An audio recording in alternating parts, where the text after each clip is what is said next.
ท่านผู้ฟังกำลังให้เกียรติรับฟังสถานีวิทยุเจียงใหม่มหานคร FM 107.25 เมกะเฮิรตซ์อันดับต่อจากนี้ไปเจิญอู้จ๋ากำเมืองกับดีเจคำเพชรเจ้า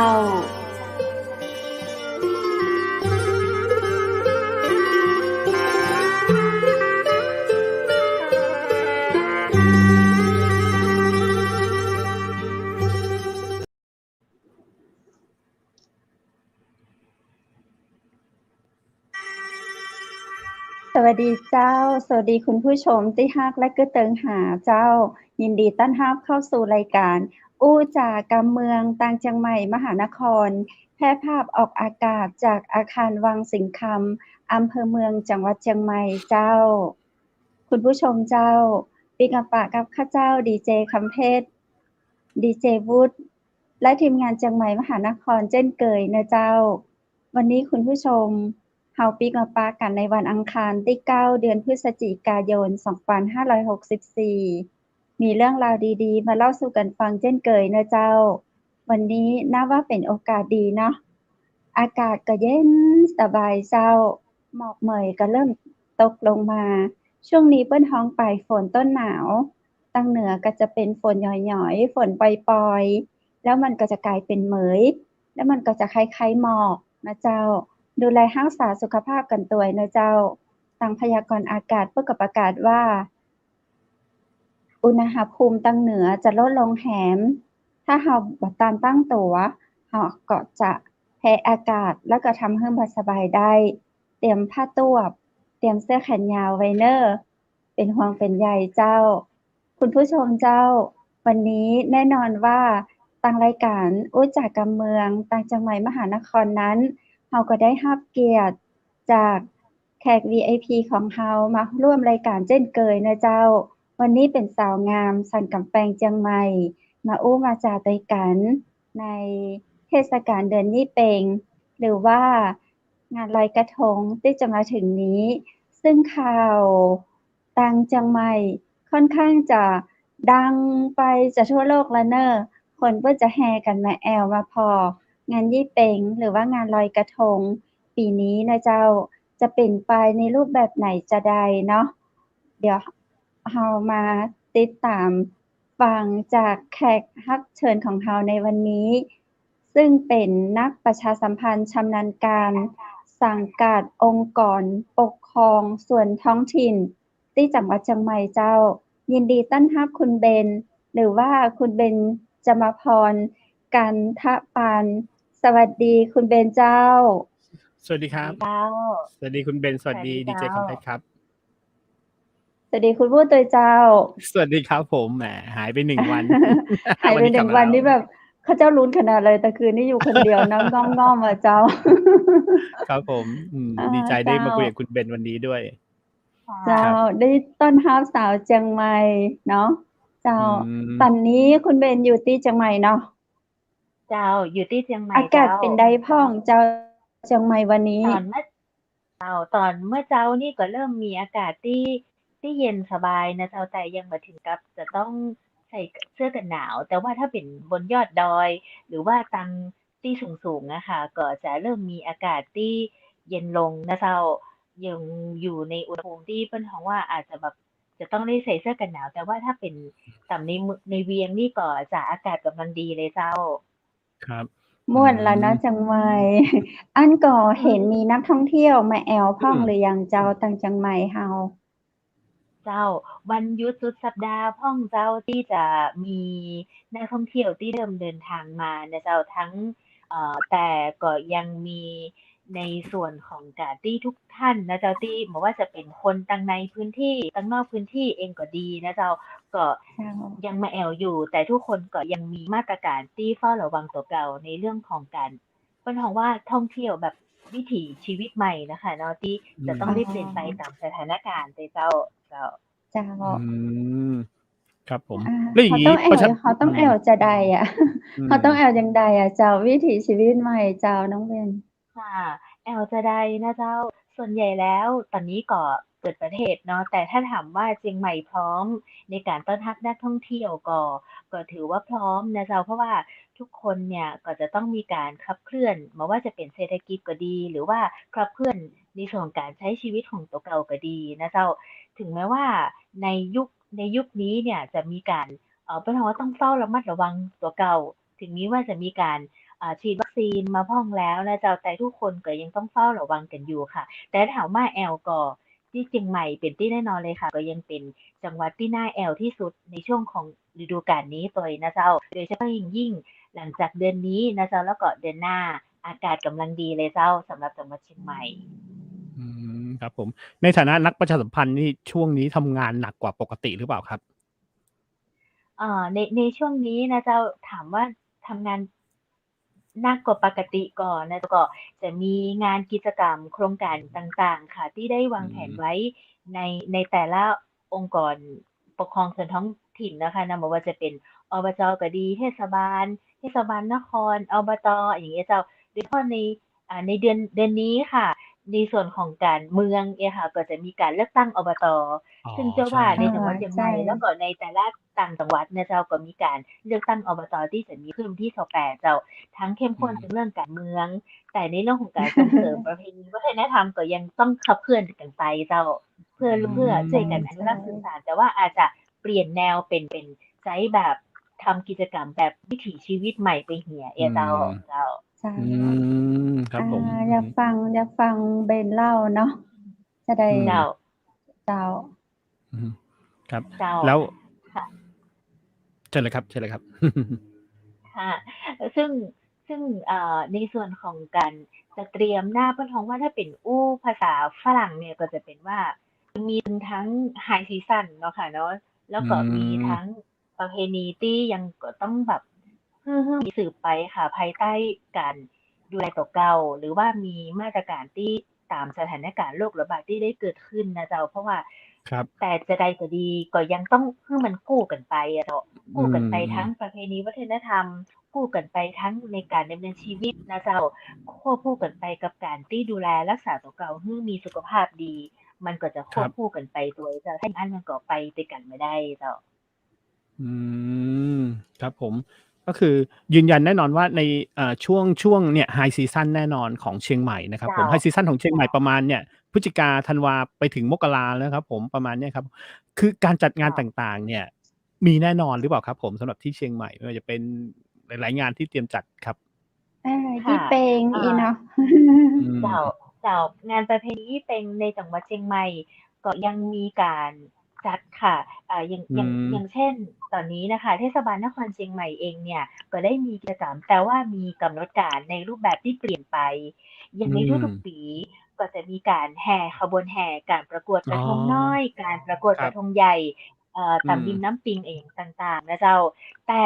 ในปีนี้ในเดือนนี้นะเจ้าหรือว่าในช่วงของตั้งแต่สัปดาห์หน้าเนี่ยค่ะตั้งแต่วันที่ประมาณกลางเดือนไปจนถึงวันที่19อย่างเงี้ยค่ะที่จะมีประเพณีเดือนยี่เปงในส่วนของภาคขององค์กรปกครองท้องถิ่นก็ยังดำเนินการไปแต่ว่าจะลดกิจกรรมที่เกิดความหนาแน่นในส่วนของประชาชนก็ต้องลดไปเจ้าครับแต่แล้วอย่างมาตรการอย่างเงี้ยครับคุณเบนครับในการที่จะเดินเข้าแต่ละพื้นที่เนี่ยทางสาธารณสุขเขามีมาตรการที่แบบว่ามีการคนจะเข้ามาเนี่ยต้องตรวจวัดอุณหภูมิทุกคนหรือเปล่าแล้วจะตรวจยังไงอะไรยังไงอย่างเงี้ยครับเจ้าอย่างในช่วงของที่ถ้าใครเดินทางมาจากต่างจังหวัดโดยรถยนต์นะเจ้าหรือว่ารถโดยสารเนี่ยเปิ้นก็จะมีการตรวจเกิดขึ้นเพราะว่าจะเข้าไปในพื้นที่อย่างอำเภอที่มีการระบาดนักๆเนี่ยค่ะเปิ้นก็จะมีอสมในการติดตามอยู่ละแต่ว่าถ้าเข้ามาในทางท่าอากาศยานเนี่ยก็จะมีการรับรองผลการได้รับวัคซีนแล้วก็ตรวจ ATK เองก็ว่าไปแล้วแต่มาตรการของทางการท่านะคะแต่ในส่วนของการที่ถ้าเป็นคนในชุมชนแล้วไปไปเที่ยวพื้นที่ครับค่ะไปในพื้นที่ของตัวเก่าเนี่ยค่ะมันก็จะมีการลดความไม่อัดในการที่ส่วนใหญ่เปิ้นจะส่งเสริมสนับสนุนให้กันในที่บ้านนั้นๆอยู่แล้วค่ะในแต่ละปีอย่างแต่ละที่เนาะบอกว่าจะเป็นอบตเทศบาลก็ดีเนี่ยเปิ้นจะแนะนำหรือว่าสนับสนุนให้ชุมชนในที่บ้านตัวเก่าอย่างเทศบาลสักกะแพงเองในแต่ละปีเปิ้นก็จะ เพิ่นก็จะเน้นย้ำว่าว่าต้องถ้าจะเข้าไปแอลในเมืองหรือว่าจะเข้าไปแอลในเวียงถ้ามากลัวรถติดก็ไปเตอร์แต่ว่าในส่วนของตัวของพื้นที่ท้องถิ่นเองเนี่ยเพิ่นก็จะมีการมีส่วนร่วมเจ้าให้ประชาชนนั้นได้มีกิจกรรมส่วนใหญ่แล้วก็จะเป็นลอยกระทงน้อยๆเจ้าตามคลองลำเมืองของตัวเก่าแล้วก็ในส่วนของท้องถิ่นเองก็มีหน้าที่สนับสนุนให้ชาวบ้านได้มีส่วนร่วมในการช่วยกันแต่งดากาหรือว่าได้ช่วยกันสืบสานอย่างเช่นเอากระทงน้อยๆมาจะแต่งประกวดกันแล้วก็ลอยน้ำบ้านไข่บ้านมาหรือว่ามีตาน้ำเจ้าจะเป็นที่ค่ะแต่ส่วนมาตรการต่างๆเนี่ยค่ะอย่างเจ้าที่การประกาศคำสั่งของคณะกรรมการควบคุมโรคติดต่อจังหวัดเชียงใหม่เนี่ยเพิ่นก็จะบอกว่ามีกี่จำได้แต่ว่ามีกี่คนบ่เกินกี่คนอย่างเจ้าได้อย่างที่เทศบาลเจ้าอย่างที่เทศบาลนครเชียงใหม่เนี่ยก็จะมีการลดกิจกรรมในทุกๆปีเนาะอย่างที่หลายๆที่ได้เห็นกันอย่างเช่นขบวนแห่กระทงใหญ่เจ้าก็งดไปแต่ยังมีแต่ละวัดเจ้าแต่ละวัดในเขตพื้นที่ของเทศบาลเนี่ยเพิ่นก็จะมีการปล่อยโคมลอยน้อยๆแต่จะเน้นย้ำให้ชุมชนได้ทำกันเองแล้วก็มีการตกแต่งซุ้มประตูป่าแล้วก็มีฮื้อชาวบ้านเนี่ยมีส่วนร่วมเหมือนฮื้อเพิ่นว่าเหมือนฮื้อลืมที่ลืมหอยเจ้าแต่สีสันก็ยังคงสวยงามเหมือนเดิมนะครับผมเพราะว่ายังไงครับอันนี้ผมถามนิดนึงส่วนมากคนจะจำเชียงใหม่นะครับผมเรื่องของลอยยี่เป่งคนก็จะเยอะลอยยี่เป่งจริงๆแล้วลอยกระทงในน้ำก็มีเหมือนกันใช่ไหมครับผมแม่นเจ้าหลังมาเนี่ยยังเพิ่มกิจกรรมปล่อยโคมไฟเนาะหรือว่าโคมไฟที่ตังสันทรายอะค่ะที่ศูนย์ปฏิบัติธรรมใกล้ๆตังแม่โจ้อะค่ะเพิ่นก็จะมีการปล่อยโคมไฟเนาะเจ้าเนาะแต่ในปีนี้ก็ต้องงดนะเจ้าเพื่อที่จะลดความแออัดตัวไว้แล้วก็ยังเปิ้นฮ้องว่าได้เฝ้าระวังกันอยู่เจ้าเพราะฉะนั้นในปีนี้กิจกรรมที่เปิ้นฮ้องว่าเป็นกิจกรรมไฮไลท์เนี่ยก็จะต้องลดไปแต่ว่าในท้องถิ่นเนี่ยก็ยังบ่ละเจ้าบอกว่าจะเป็นเขตของเทศบาลนครเชียงใหม่ก็ดีสายเหนือก็ตังสันทรายเนี่ยก็มีเหมือนแบบเปิ้นฮ้องว่าให้ชาวบ้านได้ใช้วิถีเหมือนเดิมก็คือมีการตกแต่งซุ้มประตูป่าบ้านไข่บ้านมันเจ้าจุดทางประทีปเจ้าครับผมแต่เชื่อว่าวัดเปิ้นก็มีมาตรการในการที่เฝ้าระวังอยู่ก็ยังน่าแอวน่าสนใจเนาะยังคือเหมือนกับกระจายออกไปมันต้องไปอยู่แค่ในเวียงตีเดียวเนาะไปตามอำเภอรอบๆเวียงได้เจ้าอย่างที่ตะกี้นะคะได้ไปสอบถามทางเจ้าหน้าที่ที่น้องๆอยู่ตามเทศบาลหรือว่าอบตนะเจ้าที่ทั้งทางสายใต้กับทางสายปตเนี่ยเพิ่นก็จะมีส่วนใหญ่เพิ่นก็จะแบบชาวบ้านเนี่ยเอาโคมไฟที่เทศบาลหรือว่าอบตเตรียมไว้ให้เนี่ยในรูปแบบของคณะกรรมการชุมชนเนาะเพื่อให้มีส่วนร่วมได้ไปช่วยกันแบบตกแต่งประดับประดาสถานที่สำคัญในหมู่บ้านเจ้าแต่มาถึงกับแบบไม่มีอย่างสักอย่างก็บ่มีนะคะอย่างวัดอย่างอำเภอเมืองเชียงใหม่อย่างวัดบ่โคกหลวงเจ้าเพิ่นก็จะมีพิธีจำนวน50คนในการที่เข้าร่วมเจ้าโดยการปากันเอาผางประทีปเนี่ยค่ะไปจุดที่ในวัดเจ้าอันนี้ก็เป็นที่น่าสนใจแล้วก็ในส่วนของบางที่เปิ้นก็มีการจัดซุ้มประตูป่าประกวดนะคะยังบ่สร้างเจ้ายังบ่สร้างเนี่ยกุปีเปิ้นก็จะมีหนูน้อยนพมาศนะเจ้าเนาะแต่ว่าก็บ่ได้ละหายเสี่ยงไปแต่ก็ยังมีคือชาวบ้านที่มีส่วนร่วมค่ะเอาวัดเป็นที่ตั้งเอาวัดเป็นจุดศูนย์กลางในการสืบทอดวัฒนธรรมในการจัดซุ้มประตูป่าประกวดอย่างนี้เจ้ายังมีอยู่เจ้าครับผมเขามีนางนพมาศนี่แต่ว่าใน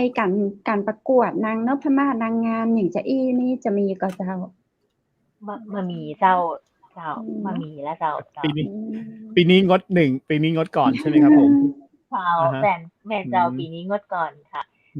แต่ก็ยังคงสืบสานเนาะยังคงจะต้องทำตามที่เหมือนตามตัวฮอยตัวอย่างเช่นผางประทีปค่ะก็เข้าวัดเพื่อที่จะจุดบูชาพระแม่คงคากาหรือว่าบูชาอย่างต่างๆนะเจ้า ที่จะ อื ต้องแบ ม บเปิ้นฮ้องว่าอนุรักษ์สืบสานไปเจ้า ครับผม แต่ทางเชียงใหม่ก็คาดว่านักท่องเที่ยวจากต่างจังหวัดเนี่ยโอเค ก็ทั้งต่างจังหวัดทั้งนักท่องเที่ยวต่างประเทศเนี่ย คาดว่าน่าจะมีเข้ามาเยอะไหมครับ? เอ่อ คาดว่านะเจ้าที่จะมีเข้ามานักเจ้า เพราะว่าสังเกตได้จากการเดินทางสู่จังหวัดเชียงใหม่เนี่ย เมื่อหลายวันก่อนค่ะ มีน้องที่ราชการเนี่ยไปเดินทางไปชลบุรีเนาะ แล้วก็จะต้องขึ้นอยู่ที่สุวรรณภูมิ แกสังเกตเห็นได้ว่ามีนักท่องเที่ยวที่เป็นต่างชาติอะ เข้ามาเพื่อที่จะเปลี่ยนเส้นทางในการแอวอะเจ้า อย่างเช่น เตรียมที่จะขึ้นมาเชียงใหม่ แต่นักท่องเที่ยวนั้นเนี่ยก็จะต้องมีมาตรการอย่างต่างๆ ที่ตามเหมือนแบบทางตม.เพิ่นได้เฝ้าระวังอยู่ แล้วก็เวลาเดินทางเข้ามาเชียงใหม่เพิ่นก็มีมาตรการอยู่เจ้า แล้วก็การโรงแรมก็จะยังมีภายใต้การเปิ้นฮ้องว่าการรณรงค์ประชาสัมพันธ์ในเรื่องของชาเนาะ ครับ SHA เนี่ยค่ะ ก็ที่ว่าค่ะว่านักท่องเที่ยวเองเปิ้นก็จะต้องคัดกรองในเรื่องที่พักอาศัย คัดกรองในเรื่องของการสถานที่ท่องเที่ยวให้เป็นไปตามมาตรการที่ทางประเทศไทยเรา จังหวัดเชียงใหม่เราได้ดูแลและควบคุมอยู่อะเจ้า ครับผม อะฮะ ๆ ครับ คุณเบนครับ ในฐานะที่อย่างผมเนี่ย ตอนนี้ผมอยู่กรุงเทพ ถ้าผมจะไปเที่ยวเชียงใหม่ในเรื่องของเทศกาลยี่เป็งเนี่ย คุณเบนมีสถานที่แนะนำตรงไหนของเชียงใหม่บ้างไหมครับที่น่าเที่ยวครับ? เบนตอนนี้เบนจะแนะนำเลยค่ะว่าในเมืองเชียงใหม่เลยเจ้า โดยเฉพาะขวงประตูท่าแพ เบนเสียดายค่ะที่ค่ะได้เตรียมรูปถ่ายที่ทางเทศบาลนครเชียงใหม่จะเตรียมไว้ เทศบาลนครเชียงใหม่จะเน้นในเรื่องของการเป็นแลนด์มาร์กเจ้า ที่ใช้แบ็กกราวนด์ของขวงประตูท่าแพเป็นเปิ้นฮ้องว่าเป็นสถานที่ที่เอาไว้เปิ้นฮ้องว่าตกแต่งประดับประดาแม่นเจ้า เช็กอิน นำเสนอในการที่ว่ามาถึงแล้วนี่คือเชียงใหม่ โดยเฉพาะแบ็กกราวนด์ของประตูเชียงประตูมาเลยเจ้าประตูท่าแพก็จะมีกรมพัดอะค่ะ คนเมืองเปิ้นฮ้องว่ากรมพัดเนาะ ที่จะมีเงาของลวดลายของการฮื้อเป็นลายเหมือนลายกนก ลายล้านนาค่ะ แล้วเปิ้นก็จะมีการตกแต่งเป็นรูปแบบเป็นไฟอะเจ้า เป็นแสงสีที่ค่อนข้างที่จะสื่อแล้วก็นำเสนอเกี่ยวกับเมืองเชียงใหม่ได้ดีทีเดียวเลยเจ้า ที่ประตูท่าแพครับ ครับผม โอ้ ครับ คือประตูท่าแพก็ไม่ว่าจะเป็นยี่เป็ง หรือว่าจะเป็นสงกรานต์เนี่ยนะครับผม ก็คือต้องเที่ยวเลย อันนี้เป็นแลนด์มาร์กที่ใครไปถึงเชียงใหม่ต้องถ่ายรูปเลยนะครับ ว่าคุณถึงเชียงใหม่แล้วตรงนี้นะครับ คุณ ค เบ รับ นก็รู้ก็เจ้าว่าเราไปเช็กอิน เราไปถ่ายรูป เราไปหยังแล้วเราสามารถซื้อสินค้า มีพ่อค้าแม่ขายไปเป็นแบบถนนคนเดินอะหยังทางหมู่เราจะมีตัวอีกก็เจ้า หรือว่าไปแอวถ่ายรูปอย่างเดียว? เจ้า อันนี้เท่าที่ได้ยินข่าวมานะเจ้าว่าในช่วงเฉพาะเทศกาลที่จะมีขึ้นรอบเทศกาลยี่เป็งหรือว่าลอยกระทงเนี่ย ถนนคนเดินสักกะแป ขออภัยค่ะ ถนนคนเดินเชียงใหม่เนาะที่อยู่ประตูท่าแพเนี่ย รู้สึกว่าจะเริ่มเปิดในวันที่20นี่นะคะ อันนี้จำบ่ผิดค่ะ แต่เหมือนว่าทางพ่อค้าแม่ขายเพิ่นเนี่ยก็จะได้มีการประชุมว่า ถ้าเปิดจริงแล้วเนี่ยจะใช้มาตรการอิหยังควบคุมอิหยังกัน แต่ยังหาข้อสรุปบ่ได้ค่ะ แต่อาจจะบอกว่าความคืบหน้ามันเป็นจั่งใด หรือว่าในห้วงของขวงท่าแพนั่นน่ะเจ้า อาจจะมีกิจกรรมการซื้อขายของที่ระลึกเล็กๆน้อยๆอิหยังก็อาจจะเป็นแนวนั้นก็ได้เจ้า ครับผม ครับ แต่ก็ในการเข้าแบบตรงท่าแพครับ เราจะมีหมายถึงว่าเป็นซุ้มที่แบบว่า วัดอุณหภูมิ ล้างแอลกอฮอล์ อะไรอย่างงี้ไหมครับ? มีซุ้มที่แบบตรวจวัดอุณหภูมิไหมครับ? มีค่ะ ในส่วนของสำนักงานสาธารณสุขจังหวัดนะคะ เขาอาจจะมีมาตรการหรือว่าส่งเจ้าหน้าที่ หรือไม่ก่อนที่จะเข้างานเองเนี่ย มันก็อาจจะมีการควบคุม หรือว่ามีการเข้าแบบจำกัดอะนะคะ อย่างเช่น ไม่เกิน100 คน ไม่เกิน200 คน อย่างเงี้ยค่ะ อย่างเท่าที่ดูคำสั่งประกาศของจังหวัดเชียงใหม่ล่าสุดเนี่ย เขาบอกว่าให้มีกิจกรรมได้นะคะ แต่จะต้องมีเงื่อนไข หรือว่าตามมาตรการที่ได้เสนอให้กับสำนักงานคณะกรรมการควบคุมโรคติดต่อจังหวัดเชียงใหม่เนี่ยค่ะ เป็นมาตรการในการนำเสนอเป็นครั้งๆไป หรือว่าแต่ละกิจกรรมอย่างเงี้ยค่ะ แต่เบนเชื่อว่ามีมาตรการควบคุมอยู่ค่ะ ครับผม น้องเบนเจ้า ก็คือแน่ๆนี้วันที่เปิ้นกุปีนี้เชียงใหม่เราจะจัดอยู่ อย่างน้อยก็2 วันเนาะเลือกบางปี เจ้า ก็3 วัน แต่ปีนี้ก็คือจัดวันเดียวก็คือวันที่19เจ้า มันก็จะหรือว่าแต่ยั มี ง 2 วัน แต่อย่างในส่วนของอย่างเทศบาลนครเชียงใหม่เนี่ย ก็จะมีกิจกรรมก่อนหน้าที่จะถึงวันที่ 19 อ๋อ นะเจ้า เพิ่นก็เริ่มเจ้า ตกแต่งตามวัด เจ้า หัวเมืองต่าง ๆ เจ้าอย่าง เจ้า สังเกตได้ว่าคือถ้าจะให้นักท่องเที่ยวเดินมาแอวเนี่ย ถ้าใครเคยมาแอวเชียงใหม่ก็ครั จะ บ แอวตามคูเมืองให้มันก็รอบแล้วค่ะ มันก็จะ อืม เพิ่นว่าตามเมืองเพิ่นอาจจะ เจ้า ค่อยแล้วเนาะคืออาจจะทั่วถึงละเอียดเจ้า ถ้าใคร อื มีบรรยา ม กาศแบบเก่าๆของวัดส่วนใหญ่วัดในเชียงใหม่มันนักอยู่แล้วเนาะ อื แล้วก็ ม ตึงมองว่าตึงแพรวๆไปด้วยมนต์เสน่ห์ที่นักท่องเที่ยวจะต้องเก็บภาพอยู่แล้วเจ้า เชื่อว่า ใช่ แต่ละ ครับ จุดต่างๆ ในรอบเมืองเชียงใหม่โดยเฉพาะอย่างยิ่งในคูเมืองเจ้าเปิ้นก็จะมีที่ถ่าย แล้วก็มีที่เปิ้นฮ้องว่าสร้างภาพประทับใจได้อยู่แล้วนะเจ้า อื เจ้า ม ครับผม ครับ ค่ะ ครับ แต่ทุกๆ จุดของเราเนี่ย เราก็คือทางคุณเบนก็จะประชาสัมพันธ์อย่างหนักเลยใช่ไหมครับว่าโอเค คุณต้องสวมหน้ากากอนามัย เรื่องตอนนี้อันนี้แชร์เป็นไอเดียนิดนึงครับคุณเบนหลังๆเนี่ยผมไปเดินเที่ยวห้างในกรุงเทพเนี่ยทางห้างเนี่ยนะครับนอกจากประกาศสวมหน้ากาก ป อ ระ นามั กาย ศ แล้ว ต นะ ลอด ใช่อีกอันหนึงต้องประกาศเลยนะ อย่าพยายามเดินกิน นะครับนึก อ๋ อ อ อกไหมครับเพราะว่าคน ใช่ค่ะ ส่วน ใช่ มาก อ๋ จะ อ แบบซื้อขนมโอเค ยิ่งตอนนี้ลูกชิ้นยืนกินของที่ลิ หิ ซ่า ว อะไรอย่างเงี้ หิ ย วตอนนี้ อา คือกินไม่ได้เลย ใช่ อันนี้เนี่ยผมว่าจริง ๆ แล้วไอ้เดินกินเนี่ย เสี่ยงเหมือนกันนะ ถ้าจะยืนกินเนี่ยไป เจ้ ยืนกินในหรือจัดในพื้นที่ที่ถ้าจะกินอาหารเนี่ยผมว่าเป็นที่ที่เป็นเซฟ ไป ไว้เลยดีซื้อ กว่าเนาะคุณจะกิน ฟู้ด กิ เซ็ น น อย่าง เต งี้ อ ได้ ร์ เลย ใช่ ๆ ทาง อื ทาง ม ของเราเนี่ยก็มีการจัดสรรส่วนต่าง ๆ งี้ไหมครับว่าเป็นสถานที่ขายของ สถานที่ที่คุณจะลอยกระทง สถานที่คุณจะปล่อยโคม อะไรอย่างเงี้ย มีการจัดสรรตรงนี้ไหมครับ? มีค่ะ เพราะ อื ว่า ม ทางในส่วนของอย่างความรับผิดชอบของเทศบาลนครเชียงใหม่ อื เอง ม ค่ะ เพิ่นก็จะมีจุดเพิ่นฮ้องว่าศูนย์ประชาสัมพันธ์ส่วนกลางอยู่แล้วเจ้า ที่ อื จะต้อง ม ประชาสัมพันธ์ในเรื่องของ เพิ่นฮ้องว่ามีมาตรการนะเจ้าเนาะ ที่จะเฝ้าระวังในเรื่องของการติดต่อของโรค หรือว่าเป็ อื น ม แต่น่าจะบ่มีนะคะ ที่ในเรื่องของมีการขายครัวเหมือนแบบเหมือนสตรีตฟูดทั่วไป อื อะ ม ค่ะ ที่จะ อต้ ือง ม แบบ เปิดกิน เงี้ยค่ะ แต่ว่าถ้าเวลาจะกิน แล้ว ส่วนใหญ่น่าจะเป็นในลักษณะของการนั่งกินมากกว่าอืเจ้า ม เจอื้า ม อืม ๆ อันนั้น จะ จะ เป็น ดี นั่ ที ง่ สุด กินค่ะ เจ้า แล้วก็จะคงจะมามีร้านค้า หรือว่าพ่อค้าแม่ขายมาอยู่ตรงจุดที่แอวได้นัก เพราะว่าทางเทศบาลนครเชียงใหม่เองก็บ่ได้มีพื้นที่นักพอเจ้า ที่จะให้มีกิจกรรมต่าง ๆ เหล่านี้ได้ เพราะว่ามันมีเรื่องของการควบคุมอยู่นะเจ้าเนาะ อื เจ้า ม ๆ อือฮึ เจ้า แต่ๆ ใในช่ครเรื่อง ับ ของเปิดถนนคนเดินเนี่ย ก็ยังบ่ได้ชัดเจนน่ะค่ะ แต่ว่า อืม เพื่อสร้างความเชื่อมั่นในการที่ ถ้าเราจะเปิด เรามีมาตรการจะอี้ได้ก่อ อย่างเงี้ยเจ้า อาจจะเป็นการหารือกันอยู่เจ้า อืม ครับ เราก็ แต่ถ ลุ้ น น นคน เนาะ เดินนี่ ถนนคนเดินนี่เป็นเสน่ห์มากเลยนะ ถ้าเปิดได้นี่ โอ้โฮ ผมว่า คือถ้ามีโอกาสขึ้นไปเชียงใหม่เนี่ย ต้องไปถนนคนเดินเชียงใหม่จริง ๆ อย่างเมื่อวานที่ได้ฟังดีเจคำเพชรพูดถึงพาณิชย์จังหวัด ที่แต่ก่อนท่านอยู่ที่เชียงใหม่นะครับ แล้วท่านทำถนน ใช คนเดินเนี่ย ่ อะฮะ ผมยังคิดถึงบรรยากาศถนนคนเดินเลยนะ อะฮะ ของที่เชียงใหม่ ผมว่ามันเป็นเสน่ห์ที่ไม่เหมือนถนนยคนาว เดินมา หลาย ๆ ที่ ก จากประตู ยา ท่า ม แพ าก นู่นไปอืถึงวัดพระม สิงห์อะ ใช่ ๆ แล้วเสน่ห์ของที่ขายเนี่ยมันไม่ใช่ของที่ โอเค ของบางอย่างเนี่ยเราสามารถเดินซื้อตามห้างสรรพสินค้า ตลหรืออะไราทั่วด ไปอะ ไดไ้รเลยงี้เนาะ เนาะ เจ้า อันนี้เป็น คนเดิน handmade ใช่ จากเแสต่ นละ ่ห์อของ ำเภอ อืม ๆ ผม เจ้า ว่ามี จาก สนับ บ สนุนนะ สร้าง อยากให้มีจริง ๆ นะ วันลคอย่ยี่ะ เเป็งเนี่ยครับ ค่ะ อันนี้ยัง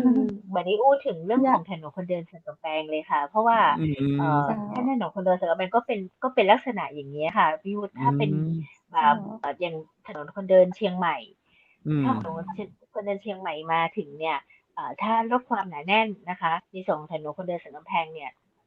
ก็เปิดนะคะ แต่ว่าตอนนี้เราก็ต้องรอริ้วล้อกับตัว อืม ถนนคนเดินเชียงใหม่อยู่ค่ะ ซึ่งเหมือน อ๋ กัน ตอนนั้น อ น่ะที่เป็น PR อยู่เนี่ย เบนก็จะประชาสัมพันธ์ตลอดในเรื่องของมีจุดเข้าออกนะคะ แล้วก็ อืม เช็กอินกับ CM ชนะ แล้วก็ อืม หรือว่าจะสะดวกจดก็ได้นะคะ โดยที่ทางท้องถิ่นเองก็มีความพร้อมมาก รีเจ้าอสมเนาะเขาทั่วถึงอยู่แล้วเขาก็พร้อมที่จะดูแลและบริการให้กับแบบมีวัดอุณหภูมิแล้วตัวอืเบนเองเนี่ยมก็จะประชาสัมพันธ์ที่ศูนย์ประชาสัมพันธ์ของถนนคนเดินว่าเอ่อทุกท่านถ้าเกิดแบบหิวหรือว่าอะไรเนี่ยรบกวนเนี่ยซื้อกลับบ้านแล้วก็ค่อยไปทานเราจะไม่อืเปิดมปากนานอะไรเงี้ยค่ะอืก็จะโอ้ดีจะครับจะประชาสัมพันธ์กำชับตลอดนะคะแต่อืด้วยมก่อนหน้านี้เนี่ยเราก็ดำเนินการประมาณนี้อยู่แล้วค่ะแล้วก็เชื่อว่าเทศบาลนครเชียงใหม่ก็ต้องสตริกไว้เหมือนกันว่าถ้าจะแบบมีมาตรการจะอี้แล้วเนี่ยเราก็ต้องมีการควบคุมแล้วก็เฝ้าระวังเจ้าอือืมเจ้า มดีครับรอเลยครับถนนคนเดินเชียงใหม่เนาะ เนาะรอ ค่ะ ลุ้น คืออืแน่ๆตอนมนี้นี่คือบ่มีถนนคนเดินที่ไหนที่เปิดมันก็เจ้าเจ้าแม่นเจ้าอืมแม่นอืเจ้าดีเจคำเพชรมเจ้ายังมามีนโยบายที่หรือว่าจะมีคำสั่งโดยท่านผู้ว่าราชการจังหวัดเชียงใหม่เนี่ยยังไม่ได้มีการที่จะเปิดอย่างแต่เนาะเพราะว่าอย่างเชียงใหม่สถานการณ์ยังมีการระบาดอือย่างต่อเนื่องม300 อื400ต่อมวันเนี่ยเจ้ามันก็ยังต้องเฝ้าระวังแล้วก็ควบคุมสูงสุดเลยเจ้าอืมเจ้าโอ้ก็ประชาอ๋อสัมพันธ์ว่าดูแลตัวเองกันดีๆนะครับเพราะกรุงเทพเนี่ยก็ติดแม่นเจ้าเยอะกว่าเชียงใหม่เนาะแต่คนเราแม่นเจ้าคนกรุงเทพเราก็ระวังตัวเองอะครับอะฮะใส่หน้าค่ะกากแล้วก็เรื่องกินเนี่ยผมว่าสำคัญพยายามเนาะอย่าจริงๆอยู่ร้านอาหารมันก็หลีกไม่ได้หรอกที่ต้องถอดหน้ากากออกแล้วก็กินนะครับผมใช่ค่ะอะฮะใช่ๆแต่ก็ต้องระวังอะไรไว้นิดหนึ่งแหละครับผมอะฮะก็ค่ะคือใช่แต่เตือนๆกันก่อนว่าอืม ถ้าจะไปแอลกินให้อิ่มก่อน โอ้โฮลำบากนะกินคุณให้กำเพชรอิ่มก่อน เพราะว่า ถ้าหิวแล้วก็ผมอะซื้อเอแล้วอปิ๊กบ้านแล้วค่อยมาแอลใหม่ โอ้โฮลำบากงี้ผมเคยไปอย่างเชียงใหม่เนี่ยไม่ใช่หรอกผมเคยไปวันที่วันลอยกระทงพอดีเลยวันนั้นไปทำงานแล้วค่ะมีโอกาสไปเที่ยวอย่างเงี้ยโอ้โฮของขายข้างทางอืเนี่ยม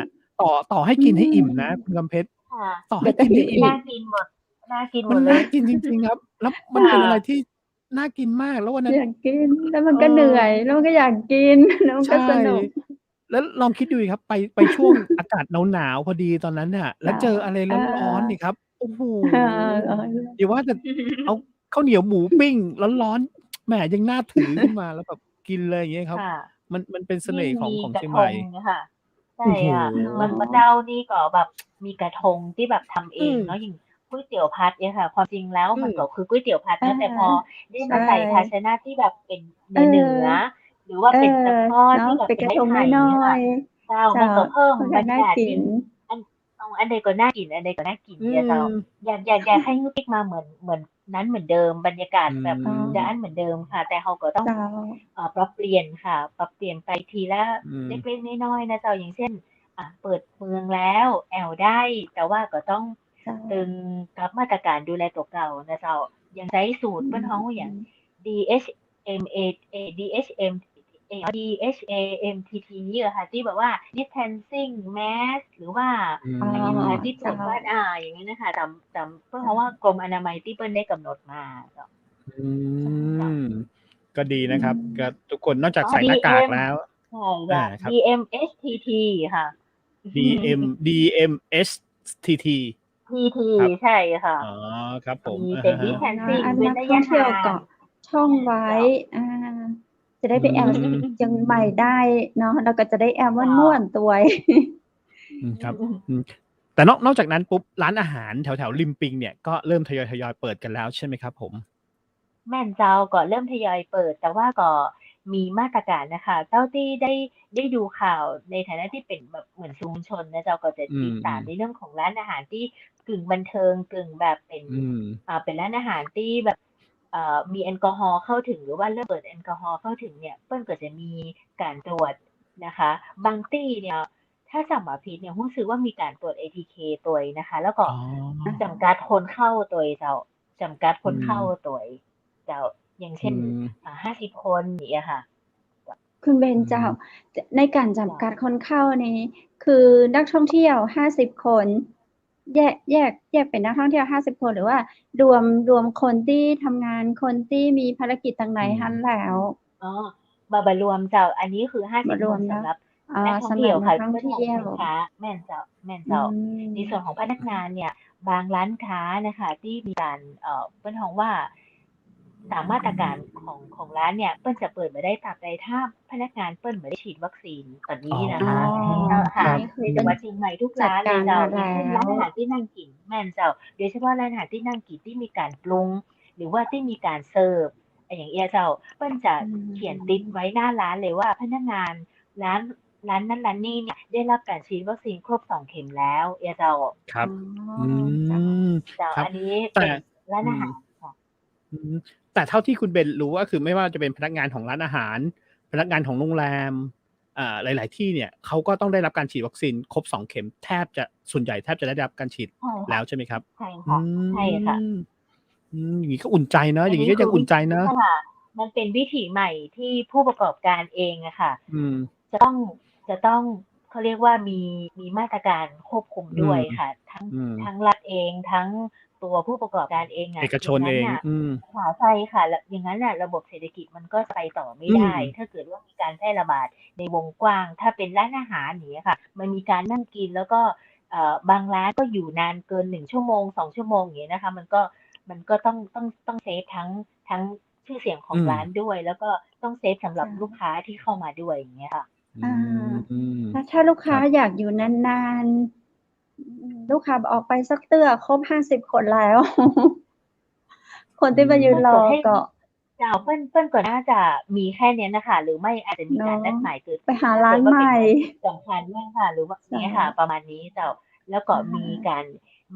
มีเคอ ล ร์ ง ฟ ทะเบียน ค่ะ ว่า ล่ว จ ง ต้ หนอง ้า จำหน่ายแค่กี่โมงถึงกี่โมง แม่นเจ้า อ๋อ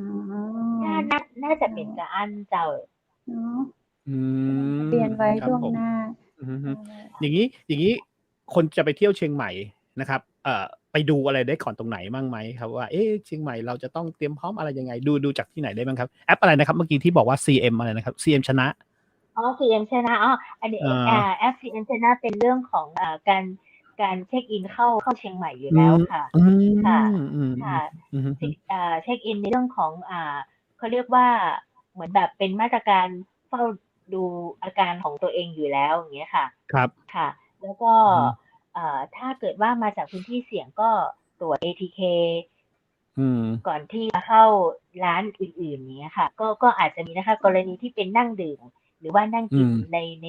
ในส่วนของภาคกลางคืน แต่ว่าถ้าเป็นอิเวนต์ทั่วไปอะค่ะ ก็มาตรการตรงนี้เนี่ยมันก็ขึ้นอยู่ที่พื้นที่กับฝ่ายปกครองเนาะ เขาเรียกว่าฝ่ายปกครอง อย่างเช่น ถ้าเป็น ระดับรอบนอกเนี่ยก็จะมีฝ่ายปกครองท้องที่ เช่น ผู้ใหญ่บ้าน กำนันเนี่ยเขาก็จะมีอาสาในกาอรืที่ ม กำกับดูแลควบคุมระหว่าง การทำกิจกรรมของพื้นที่นั้น ๆ ค่ะ อืม แต่ ค ส่วนใหญ่ ผม แล้วเนี่ยทาง อืม ทางท้องถิ่น นอกพื้นที่เนี่ยเขาก็จะ มันมีอากาศที่ถ่ายเทอะเนาะ แบบอืมีพื้นที่ ม เนาะ ๆ ๆ โล่ง ๆ อยู่แล้ มีเหลือ ว ง มีค่ะ อืใช่ ม มันโล่ง ๆ อยู่แล้ว แต่ว่า มันกใ็น บเรื่องของที่ แออัด เราต้องควบคุมสูงสุด ใช่ค่ะ มันก็ต้องเป็นร้านอาหารที่มี การใช้เครื่องปรับอากาศ อย่างงี้ค่ะ แล้วก็ว่ากันไปเรื่องมาตรการกึง อืม ครับ ต ต ออนันี้นผมคุ รู้ ณ แล้ว วุฒิอยู่กรุงเทพก็คือแบบเตรียมมาได้แล้ว คุณวุฒิก็จอง จองอะ ก่อนจะไปนี่เดี๋ยวผมแยงจมูกก่อนเลยครับ แล้วก็ถือผล ATK ไว้ เพราะวัคซีนผมครบ ค่ะ 2 เข็มแล้วนะครับ เป็น AstraZeneca ค่ะ 2 เข็มแล้ว ผมก็แยงจมูกเลย แล้วก็ถือผล ค่ะ ตรวจไว้เลย อันนี้ก็จะเป็นใบผ่านอย่างดีนะครับเนาะว่า ค่ะ โอเค ถ้าอยากจะมา ถ้าอยากจะมาเชียงใหม่นี่ก็ 3 วันเลยค่ะ เตรียมแยงเลยค่ะ แล้วก็ เตรียมแย เดิ ง น นะ ทาง อื มาเลย ม ใช ค่ะ ่ ๆ สมมุติส่วน จะ ใหไป ญ่ 19 เนี่ย ATK 16 เสียบเลย 16 แยง ใช่ เลย ค่นะะ ครับ เออ อือ ค่ะ ฮึ อืม เน แล้วาะ ก็จะ เพ เป็ รา น ะ ค ว่า ที่ปลอดภัย ค่ะ แอวในเวียงแล้วเราก็ยังสามารถแอวรอบนอกได้แหม อื เนาะ ใช่ ม เจ้า ใช่ อันนี้ ดีเจเจ้า คุณเบนพอทราบก็เจ้า ตามม่อนแจ่ม ตามแม่กำปอง อย่างมื้อนี้เปิ้นเปิด นักท่อง เปเที่ิยวด ได้ ค เข้า ่ะ ไปหรือยัง? เจ้า เปิดเจ้า อย่าง อื ส่วนใหญ่แล้ว ม นักท่องเที่ยวจะมีการจองมาเจ้า จองมาอ จ ย่างเช่น ศุกร์ เสาร์ อาทิตย์ ส่วนใหญ่จะเต็มหมดเลยค่ะ ดีเจ โอ้ ค่ะ ค่ะ ทั้ง อา ทั้ กาง ศ ม่อน ดี ทุก อยู่ ม่อน แล้ เนาะ บ่ ว ว่า เน จะ าะ เป็นแม่ริมค่ะ บ่ว่าจะเป็น อ แม่ริม า แม่แตง ใช่ เจ้า ก็จะมีการ อืม เปิดสำหรับธุรกิจประเภท อีนะเจ้า ประเภทที่ อืพัก เงี้ยค่ะ ม แต่จะใดก็ตาม ค่ะ ต้องมีการจองอยู่แล้ว อืเจ้า ซึ่งตอนนี้ ม เท่าที่เช็กข่าวน่ะค่ะ จะเต็มหมดเลย อืม โอ้ ดีจัง ทุกคนพอฟัง ยังม แล้ าว ก็ ค่ะ ทุกคนยังมาทุก ครคับ น อืทุกคน ม ยังมาค่ะ ทุกคนยังมา แต่ว่าทางร้านเอง หรือว่าทางผู้ประกอบการเองก็ต้องมีการ มี อื มาตรการอะนะคะว่า อืม ถ้ามาจากไหน จะต้องมีประวัติการเดินทางอย่างไรบ้าง อย่างเงี้ยค่ะ ก็ต้อง ว่ากันไปเพราะว่าผู้ประกอบการเองก็ต้องคัดกรองอยู่ละใช่ไหม ครับ คะเพราะว่าตัวพนักงานเองเขาก็ต้องเป็นงานบริการที่สัมผัสกับต่างคนต่างถิ่นอยู่แล้ว เพราะฉะนั้นจะต้องไปต่อแต่ว่าจะต้องมีมาตรการควบคุมสูงสุดอยู่แล้วใช่ค่ะ อืม อืม เชื่อว่าศุกร์เสาร์อาทิตย์นี้ตั้งแต่วันนี้เป็นต้นไปจนถึงมกราปีหน้าค่ะ มันยังเต็มอยู่อย่างต่อเนื่องโดยเฉพาะ อืม ที่จะเป็นที่พักแบบตากอากาศบนดอยอย่างนี้แหละเรา อืม เพราะว่ามันไม่ได้แออัดนะคะ เพราะว่ามันมี จ้ะ เป็นบ้านเป็นหลังเนาะซึ่งมัน อืม ไม่ได้ ใช่ พบปะกันอยู่ละ ใช่ครับ อย่างเงี้ย เจ้า ค่ะ ที่ ครอ พั บ ก ครัว พูดถึ ใค ง ร เรื่อง ครอบ ที่ ครัว พัก มัน ใช่ค่ะเจ้าแม่น อืม เต็นท์เนี่ยค่ะ มันก็คนที่คนตามอยู่แล้วเอ้ค่ะดีเจเปิ้ลก็ยัง เนาะ อ้าแขนรับนักท่องเที่ยวอยู่นะเจ้าแต่ในเรื่องของอุทยานอีบ่ได้เจ้าที่ปิดอยู่ค่ะ ในอุทยาน อ๋อโอเค แห่งชาติแต่บางที่นะเจ้าก็ปิดอยู่เจ้า อื เจ้าม ยัง ครับ ปิดอยู่ ครับ แต่ประชาชนในพื้นที่เขาก็เข้าใจเราใช่ไหมครับหมายถึงว่าเอ๊ะ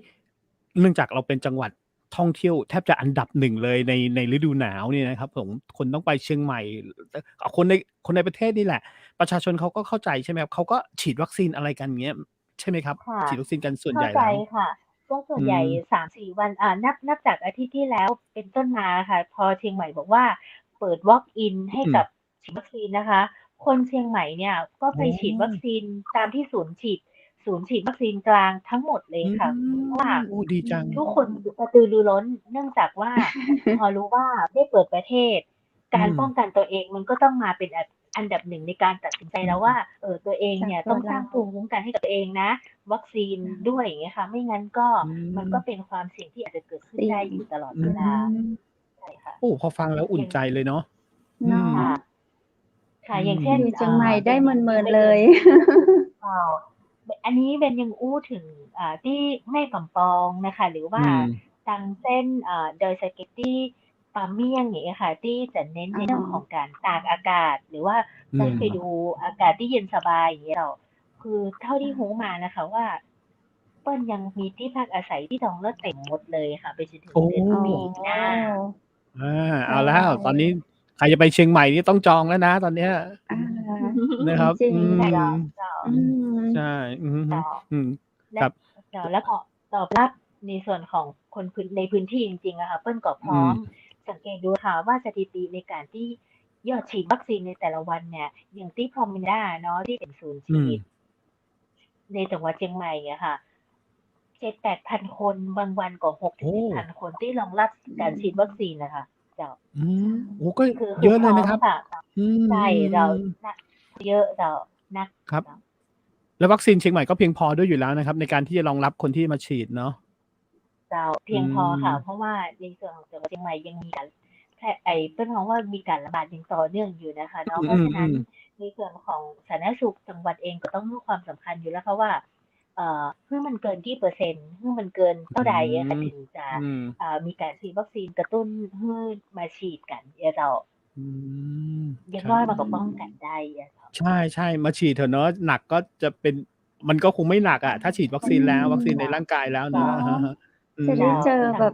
สัง ค เก น ตได้ เป็ เล น ย น ค่ะ ้อยลง จะได้แอล อื จะได้ ม แอลให้ม่ว อื น ม เนาะ แม่น ใช่ เจ้า ครับ คนเชียงใหม่ก็จะได้ไปแอลต่างจังหวัดทั้งม่วนเนี่ยค่ะ แล้วก็ ใช่ค ครับ น ใช่ คนต่างถิ่นเข้ามาเราก็จะได้อุ่นใจในการต้อนรับอะเจ้า อื เนาะ ฉีดยาไว้ ม ก่อน สำคั ครญับ ที่ อือ ส ฮึ ุดเนาะ อืม พูดถึง ใช่ เชียงใหม่ ถนนที่สำคัญเลย ถนนนิมมานเหมินน่ะครับ ตอนนี้เท่าที่ดูเริ่มคึกคัก กลับมาคึกคักอะไรบ้างหรือยังครับผม? มีค่ะ มี อืม โดยเฉพาะ ในช่วงของถนนนิมมานเหมินเนี่ย ก็จะมีตลาดไวท์มาร์เก็ตเจ้า ซึ่งจะ อ๋ มี อ ทุกศุกร์เสาร์อาทิตย์ ตอนนี้ค่ะยังอยู่ที่ตัววันนิมมานอยู่ ตั้งแต่ อื อ๋อ ม ก่อนที่จะมีการประกาศว่าจะเปิดประเทศแล้วเนี่ย เพราะว่า อืม ที่ฮั่นเนี่ยเปิ้ลยังมีนักท่องเที่ยว หรือว่า เปิ้ลว่าคนต่างชาติยังอา โซ ศัย น แล้วก็ ของ พำ เปนักิ้อ ล ยู่ในนี้อยู่ อา เจ้า อื เจ้า เจ้า อย่าง ม คนญี่ปุ่น อย่างเงี้ยค่ะ อย่างคนจีนยังมีอยู่ อื คนเกาม หลี ใช่ คน อืม ทาง เยอรมัน ออสเตรเลีย ยังอยู่ตรงฮั่นอยู่ค่ะ เหมือนว่าเปิ้ล อืม มาอาศัยคอนโด หรือ อื ว่า ม คือมาอยู่ที่นี่ยาวตั้งแต่ก่อนที่ ค จะ รับ มีสถานการณ์โควิดอยู่แล้วเจ้า อื เพียงแต่ว่า ม มันมีการ เปิ้ลว่า รถคนมาเนาะ รถคนมาแอว เจ้า ครับ ที่ถนนคนเดินสมัยแล้วเจ้าถนนนิมมานเนี่ยยังมีเปิ้นฮ้องว่าตลาดไว้มาร์เก็ตเจ้าที่จะรวดประชาสัมพันธ์ตัวนะเจ้าอ๋อ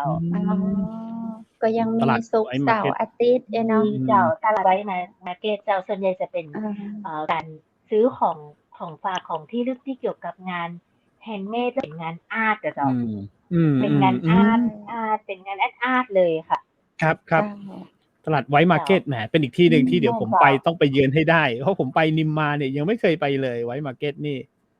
ค่ะ นะครับ ก็สินค้า น่าสน คือ ใจ จะแปลง มาก จะแปลงกว่าถนนคนเดินแถวท่าแปเจ้าคุณวุฒิ เจ้า สินค้าก็จะ ครับ แปลง แต่ น้ ก็ อ ยังมี ย บรรยากาศค่ะแต่ก็ยังมี เจ้าเนาะ บรรยากาศในความเป็นเปิ้นฮ้องว่าเดิน เหนือ ซื้อของฝากของที่ระลึกได้เจ้าส่วนใหญ่ก็จะ ครั เป็ บ นงานแฮนด์เมดงานแนวอาร์ตเจ้าที่แบบ เจ้า เป็นงานชิ้นเดียวเป็นงานที่แบบสำหรับหมู่ที่มีความรักศิลปะอย่างเงี้ยค่ะก็จะ ครับ จะมีเลือกหลายอยู่เจ้า โอ้ อันนี้ก็ ดี เป็น จั ส ง ถานที่หนึ่งที่น่าไปเจ้า ครับผมแล้วสถานที่ท่องเที่ยวต่างๆครับไม่ว่าจะเป็นตรงบ่อสร้างหรือว่าตรงอะไรนะครับ ที่ขายงานไม้เยอะๆอะครับถนนอะไรครับวัวลายเปล่าครับ หรือว่าอะไร อ๋อค่ะ อะไรนะ งาน ที่ งาน หางดง ไม้ ค่ะจะเป็น หางดง เปิ้นฮ้องหางดงค่ะ ตอนนี้ก็ตอนนี้ก็ถ้าเป็นในลักษณะของการมีกิจกรรมที่เป็นเดินตลาดอย่างเงี้ยค่ะ ก็บ่ได้มีหลายอย่างเช่นสารปีเคยมีถนนคนเดินอย่างหนึงก็ต้องงดไป เพราะว่าในถ้าจังหวัดเชียงใหม่ยังมีการระบาดเกิดขึ้นอยู่ก็ต้องงดกิจกรรมเหล่านี้ค่ะ เพราะว่ามันเป็นการคุมคนที่ยากเนาะแต่ในส่วนของร้านค้าผู้ประกอบการ ถ้าร้านเก่าๆเราก็ยังคงเปิดอยู่ยังเปิดรับในส่วนของออเดอร์จากต่างประเทศเจ้าก็จะมีเพิ่นก็จะมีออเดอร์อยู่ค่ะตามอย่างเช่นอย่างอบต.ขุนคงเนาะที่ได้กำกับดูแล ครับ ในเรื่องของบ้านเปิ้นฮ้องว่าบ้านแหวนเส้นทางของหางดงเนี่ยเจ้าก็ยังมีอยู่เจ้าร้านที่ขายไม้แกะสลักอย่างเงี้ยเจ้าก็ยังมีอยู่ค่ะ แต่ว่าจะเป็นร้านที่เหมือนโลจิสติกไปเยอะค่ะที่เปิ้นฮ้องว่าเน้นส่งออกเจ้า เน้น ครั ส่ บ งออ โอ้ ก ดีครับ เมื่อก่อน นี่ได้ไปคุย ไปเยอะมากเนาะ มาเดี๋ยว แม่ นี้ เจ้า คือเงียบๆหน่ ใช่ อย นี่โชคดีได้ไปคุยกับคุณเบนนะครับ เพราะว่าจริงๆ แล้วผมเนี่ย เจ้ามี มีงานเพิ่งจะมีแบบลูกค้าเพิ่งจะคอนเฟิร์มกันมาวันนี้เองว่าเป็นหนังต่างประเทศนะครับ แล้วเลือกโลเคชันคือเชียงใหม่เลย และตอนนี้ผมต้องทำสรุปให้เขาว่าเชียงใหม่เนี่ยแต่โอเคกองถ่ายหนังต่างประเทศเนี่ยมีการตรวจ ATK ทุกๆแทบจะทุกๆตลอดเนี่ยครับผมแล้วก่อนเข้ามาเนี่ย เจ้า เขาดูแลตัวเองเยอะๆมากเนี่ยครับผมอะฮะ เจ้า ใช่ ตอนนี้ก็เลย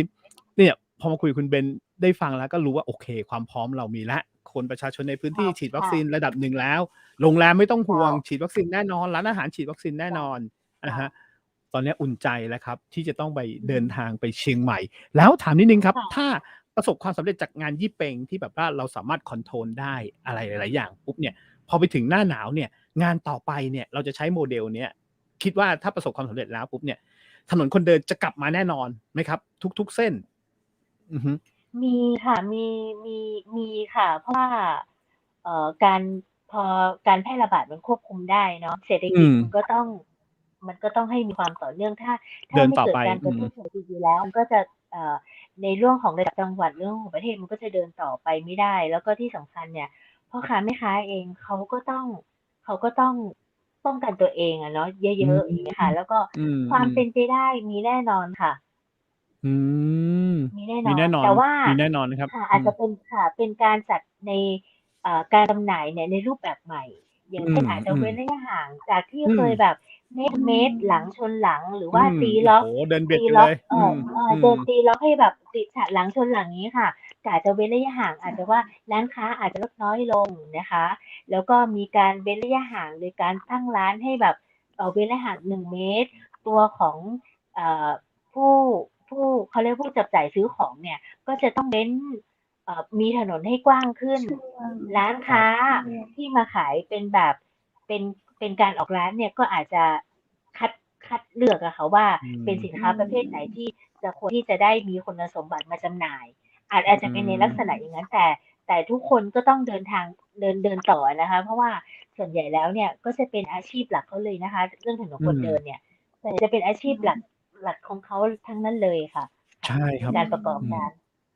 เนาะน่าเสียดายคือที่ผ่านมาเห็นแบบเปิ้นเอาไม้จากเปิ้นฮ้องบ้านหยังก็แม่นที่บ้านถวายเนาะจากบ้า เปิ้ น น ถ เอา วาย ไม้ อื จาก ม บ้าน บ้าน ถ ถวาว าย ย ใช่ มาขายแบบ เจ้า ราคาถูกมากแล้วเจ้าก็ไป อืม ซื้อมาคือแบบถ้าตามปกติแล้วค่ะจะบ่สามารถซื้อได้เลยฝรั่งมาลู่กันซื้อเนาะ อื ต่างประเทศ ม เปิ้นมาลู่กัน เจ้า ซื้อราคาค่อนข้างจะสูงมา เจ้า ก พ อื อ ม ช่วงโควิดมาปุ๊บเนี่ยเจ้า โอ้ เขาสามารถเป็นเจ้าขอ เจ้า ง ได้ ในราคาแบบ อื เปิ้นก็แบ ม บขายคือแบบไทย ๆ เอาไปเตอร์คือมัน เจ้า เจ้ามันเป็ อื นแหล่งไม้ ม ดีๆ เล เจ้า ยอะเจ้าที่บ้าน อื ถวาย เจ้า คือได้มาป เจ้า ระดับ อัน หั้น นี้ ประ ตาม ดับ ที่ นี่ แม่ เนาะ นเจ้า เจ้ ตามที่เบนได้เคยอู้จากับอันผู้ประกอบการรายย่อยเนาะที่เปิ้นทำตัวย แล้วก็เปิ้นก็ส่งตัวยเนี่ย เปิ้นบอกว่าไอ้ อื เรื่องขาย ม ที่อย่างถนนคนเดินเนี่ย ถามว่าเปิ้นทำใจมาได้ระยะหนึ่งแล้ว เพราะว่ามัน อื เป็น ม สถานการณ์จั่งซี้เนาะ อย่าง อื คนจีน ม ก็บ่ได้เดินทางมานักเหมือนเดิม อื เงี้ยค่ะ ม เปิ้ เจ้ นก็เลยหาทางออกโดยวิธีการว่า แม่นเจ้า จำนวนการผลิตลดน้อยลง แต่ว่าแกจะ เจ้า เน้น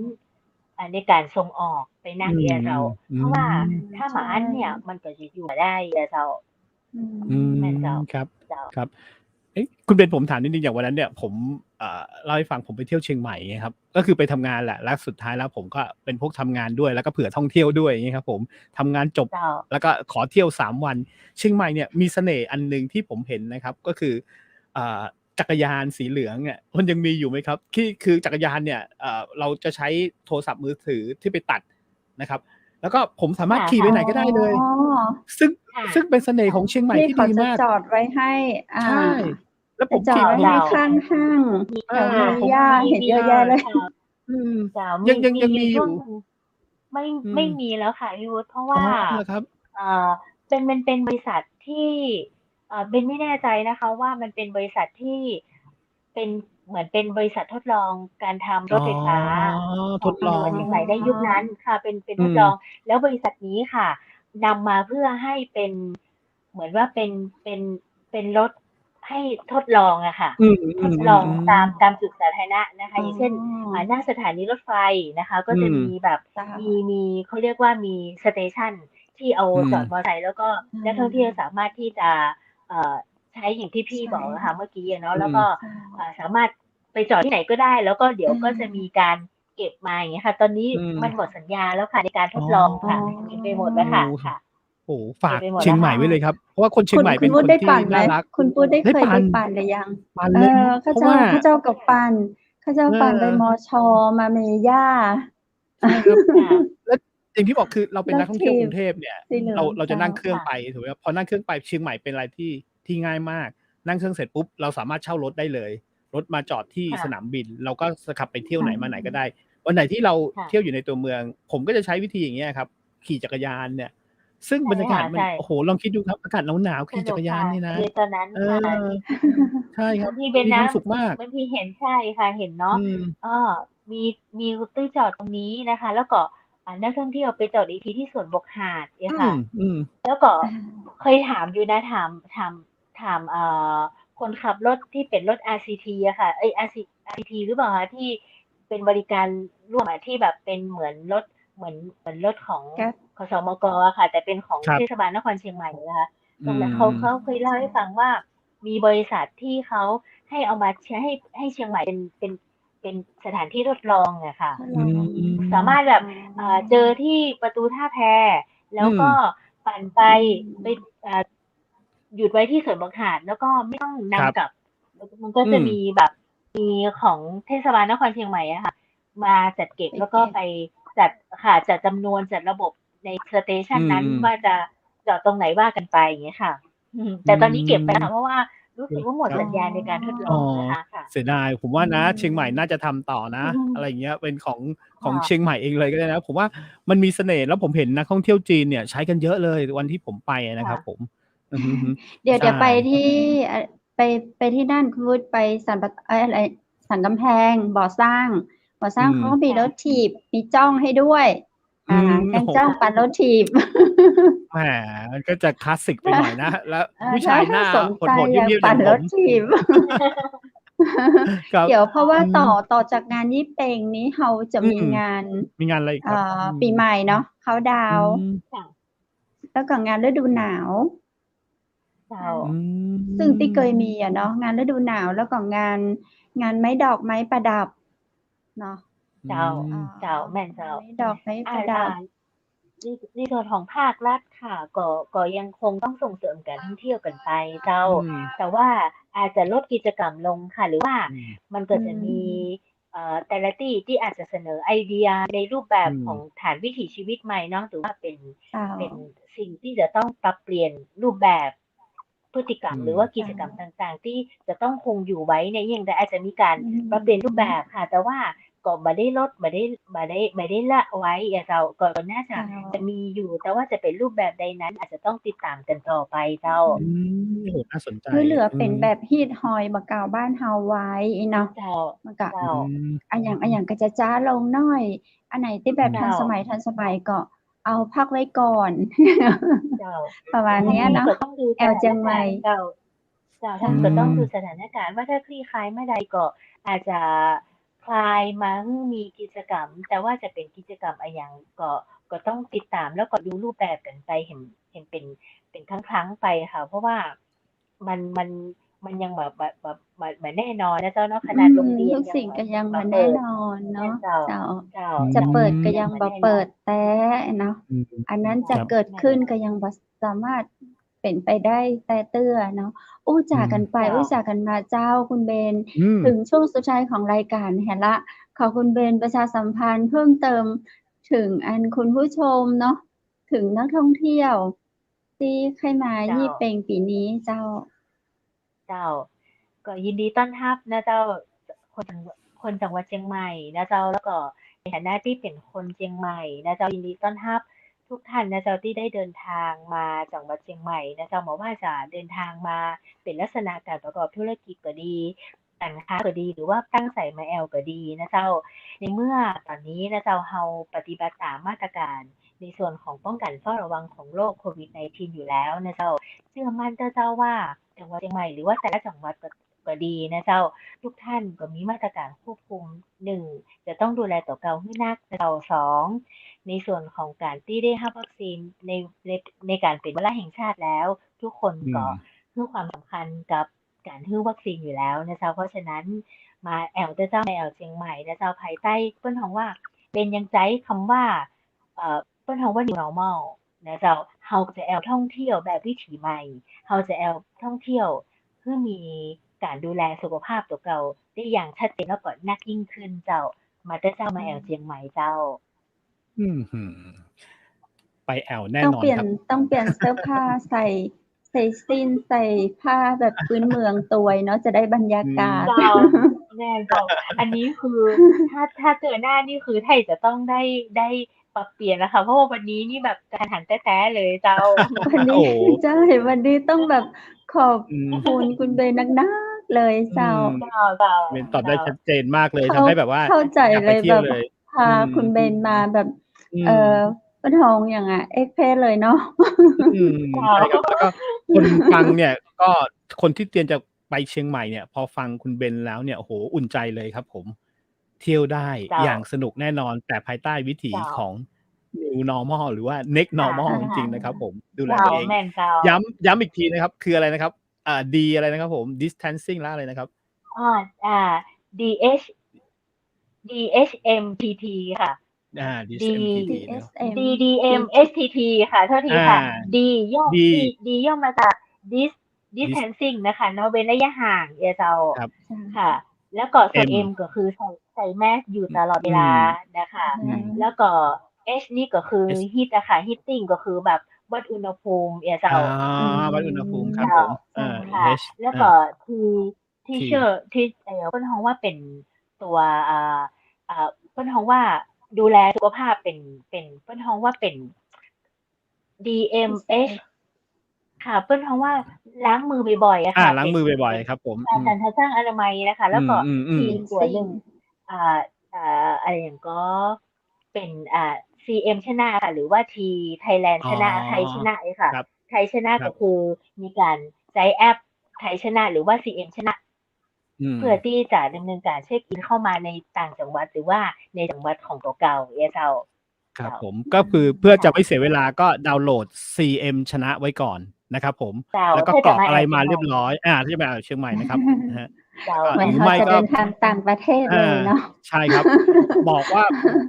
มีผล ATK แล้วก็บอกว่าตัวเอง เดี๋ยวนี้มันทำได้นี่ครับ มือถือ เจ้า เขากำลังจะเริ่มทำว่าให้เรามีผลว่าเราฉีดวัคซีนใครครบ 3 เข็มแล้ว หรือว่า 2 ใช่ เข็ม เจ้า ก็จะโช ห ว์ ม ใน อ มื พ อ ร้ ถือ อ ยัง ม เป็น อื ค่ะ ม ยังเป็นคลุก ครั ค บ ลีกับ คนในท้องที่เยอะอะค่ะ นัก เนาะ อืม ส่วนใหญ่แล้วเนี่ย เวลาไปเห็นเนี่ย ทุกคนได้รับ 3 เข็มแล้วเนาะ บอกว่าจะเป็น อืม เปิ้นฮ้องว่าวีซ่าเนาะ หรือว่าพาสป อื อร์ต ม เจ้า ในการ ใช่ จะยุคนี้เนาะค่ะ เปิ้นฮ้องว่าถ้ามาอันเนี่ย มันก็จะมีการกังวล ส่วนใหญ่แล้วถ้าไปฉีดวัคซีนมาทุกคนจะไปแบบเหมือนย่อส่วนข ค อง รับ กระดาษที่ได้รับมาจากโรงพยาบาลน่ะค่ะ อื ผู้เจ้าม กับ ๆ บัตรประชาชน แล้วก็พกไว้ในกระเป๋า อา อันนี้ก็ อืม สามารถ เจ้ ช่วยได้ส่วนหนึ่งนะคะ ในการ ช่วยได้ ครับ รับรอง ใบรับรองวัคซีนเนี่ยเจ้า ก็ อื จะกลาย ม เป็น เปิ้นว่า เป็นอุปกรณ์ หรือว่า ไอเทม ที่จะต้องอยู่ใน ในกระเป๋าเรา และถ้าที่มี มาอัน ใช เนี่ย ่ เราก็จะแอวมาม่วน เจ้า ใช่ครับ ใช่ โอเคครับผม สโอำคัญ เค กว่า ขอบ ส คุณ ตาง มา ค์อี ก ก อืม ครับผ เจ้ ม สำหรับวันนี้เนาะ ทีมงานก็ต้องขอขอบคุณคุณเวย์นัก ๆ นะเจ้า ขอบ โอคุณ กาส คุ ห ณ น้า เบน ปิก มาก ป้า ครับ กันแหมเนาะคุณเวย์ ค่ะ เนาะ สำหครรัับ บวัน สวัส น ดี ี้ ครั ขอ บ บคุณเจ้า สวัสดีครับ คุณ เจเบ้ า น ขอบ สวัส คุ ดี ณ ค ทุ ร กั บ ท่านเจ้า สวัส ค ดี รั เจ้า บ โอกาสดี โอ ขนา เค ดเนาะคุณวุฒิเนาะ ที่เรา ครไดั้มาบผม ปาอืเนาะ ม ประชาสัมพันธ์เจ้า มาอู้มาจาเรื่องของงานยี่เปงเจ้า ในกาอืรที่ม จะมีมอกใดเนาะ จะได้แอวขนาดไหน อืควรป้องม กันตามมาตรการ ตาม ตามที่ ใช่ รัฐครับ เปิ้นให้มาเนาะ ถ้าบ่ต้องอู้ภาษาอังกฤษ ก็คือภาษาไทยเราสวมแมสเนาะ อืม เว้ ส นระ มาย ะห่ล้า าง งมือ เว้นระยะ ครหับ ่างเจ้า อืม บ่อแลั้วก็น ดูแลสุขอนามัยตัวเองนะครับ อืม ใช่ บ่เตียว อันหนึ่ง กลิ่น ใชข่ องอะหยังแบบที่ ที่กรุงเทพเพิ่นก็ประกาศ เหมือนคุณวุฒิได้ยินเนาะ ใช่ครับ หิว อ ย่าเดิน ก็ กิ กิ น น อย่า ที่ เดิน บ้า กิน นเจ้า จะไปแอวก็กินให้อิ่มก่อน บ่ ใช อั่นก็ถ้ามีโล่ ่ ส่วนตัวเนาะ ลักอืกินในโลม ดให้อิ่ม ๆ แล้วก็ค่อยไปเตียว แต่อย่างที่บอกคุณ คุณเพชรอะครับ อย่างที่คุยกัน โอ้โฮ เชียงใหม่เนี่ยเห็นขนม หรือว่า อาหารข้างทางเนี่ยมัน น่ากินมากครับ นั่นแยหิ่งละใส่ เจ้า ใบ ใคส่ือใบมันได้บรรยตองานะ กคารศับ ใส่ใบตอง ใบโอ้โฮ ตองก็แต่งแบบกันหงมันหอน้อม ย ๆ อะเนาะ เราก็ใชแ่บบ ครับ มัน เวลาคุณวุฒิ คือมันหอมแล้วเราไปเอาใจได้จะใดเนาะ จะไปห่อไปถึงบ้านนี่มันคาย ใช่ แล้วอะ บ่อยากต่อ กิน ให้ แล้วอะถึงบ้าน เราก็อยากกินในบรรยากาศตรงนั้น ใช่ครับ เนี่ยใดอะ มันเป็นในใชยุ่คครับ ของโควิด เราก็ต้อง อืม เข้าใจตาม กัน มาตรการอดใจไว้ก่อนเนาะ อืม อา อือฮึ เจ้า อืม วันนี้ ครับผม ดีใจเนาะ ได้ออืู้ได้ม ฟังแล้ว เรื่องของงานยี่เปง เพราะว่ามีคำถามมานักเหลือเกิน ยี่เปงอืเจียงใหม ม่จะมีก่อ อืยี่เปงเจียงใหม่ม จะมีก่อ ไปได้ก่อ จั่งใดก่อ วันนี้เราได้คำตอบอย่างชัดเจนเนาะ จากคุณ ครับ เบญจมาพร กันทปาน วันนี้ต้องขอสุมาตังองค์การบริหารส่วนจังหวัดเชียงใหม่ตัวยเนาะ เพิ่นติดภารกิจ กะ อืกะทันม หันเจ้า ประชครับ ุมจังหวัดเนาะ โอกาสหน้าเพิ่นจะมาอู้จากับเราเจ้า ก็ยินดีจัดหนัก ได้คุณเบญจพร กันทปาน นักประชาสัมพันธ์ชำนาญการสังกัดองค์กรปกครองส่วนท้องถิ่น มาอู้มาจา มาเล่าให้เราฟังเจ้า โดยประมาณหนึ่งเนาะ ทีมงานเชียงใหม่มหานครก็ขอขอบคุณเป็นอย่างยิ่งนะเจ้า จะได้ทางทีมงานมหานครเชียงใหม่เราก็เป็นห่วงเป็นใยเนาะ คุณผู้ชมทุกคนทุกท่านจะติดเชื้อหรือบ่ติดเชื้อ เราก็ขอเป็นกำลังใจให้กับคนไทยทุกคนนะเจ้า มั่นอกมั่นใจว่าเราจะผ่านวิกฤตครั้งนี้ไปด้วยกัน จะใดก็อย่าลืมนะเจ้า